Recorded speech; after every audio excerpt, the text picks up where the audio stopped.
ওদের পেটের ভিতরে হাত ঢুকে সেই টাকা বের করে আনবো ইনশাআল্লাহ। ওই টাকাগুলোই রাষ্ট্রীয় কোষাগারে জমা হবে। এ দিয়ে ইনসাফ ভিত্তিকভাবে 56,000 বর্গমাইলের উন্নয়ন সাধন করা হবে ইনশাআল্লাহ। যে এলাকাকে তার ন্যায্য পাওনা থেকে যত বেশি বঞ্চিত করা হয়েছে, আগামীর উন্নয়ন সেই এলাকায় তত বেশি চলে যাবে ইনশাআল্লাহ। বাংলাদেশের 3 ভাগের 1 ভাগ হাওড় এলাকা। এই হাওড় আমাদের পেটের খাদ্যের যোগান দেয়। শুধু ডাল আর ভাত না, এই হাওড় আমাদেরকে প্রোটিনও সরবরাহ করে। কিন্তু আজকে নদীগুলাকে খুন করা হয়েছে, আজকে জমাট বেঁধে হাওরগুলা বিলগুলা ধ্বংস হয়ে গিয়েছে। আমরা এইগুলাতে হাত দিব ইনশাআল্লাহ।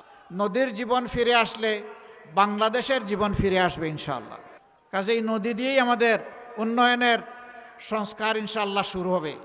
এরপরে আস্তে আস্তে ক্রমান্বয়ে সব দিকে নজর দেওয়া হবে। মা বোনদের প্রতি আমরা দারুণ কৃতজ্ঞ। প্রথমত মায়ের সন্তান, মাদের গর্ভ থেকেই আমরা সবাই দুনিয়ায় এসেছি।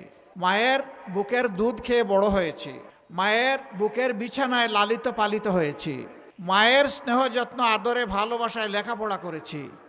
এই মায়ের কোনো ঋণ পরিশোধ করা কি আমাদের পক্ষে সম্ভব না, কিন্তু আমাদেরকে কৃতজ্ঞ চিত্তে পরিশোধ করার চেষ্টা করতে হবে ইনশাআল্লাহ। জুলাইয়ের 15 তারিখ যখন ঢাকা বিশ্ববিদ্যালয়ে আমাদের কলিজার টুকরা মেয়েদের গায়ে উচ্ছৃঙ্খল সন্ত্রাসীরা হাত দিয়েছিল, সেই দিনই বাংলাদেশে আগুন জ্বলে উঠেছিল। মানুষ সব কিছু সহ্য করতে পারে, কিন্তু তার মার অপমান সহ্য করতে পারে না।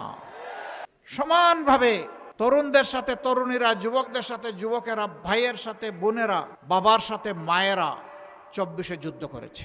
আমরা মাদেরকে কথা দিচ্ছি ইনশাআল্লাহ আপনাদেরকে সমাজের সবচেয়ে সম্মানিত অংশ হিসাবেই আমরা মাথায় তুলব ইনশাআল্লাহ। এটা আমাদের দায়িত্ব। যে জাতি মাকে সম্মান করে, আল্লাহ তাআলা তাদের সম্মান বৃদ্ধি করে দেন।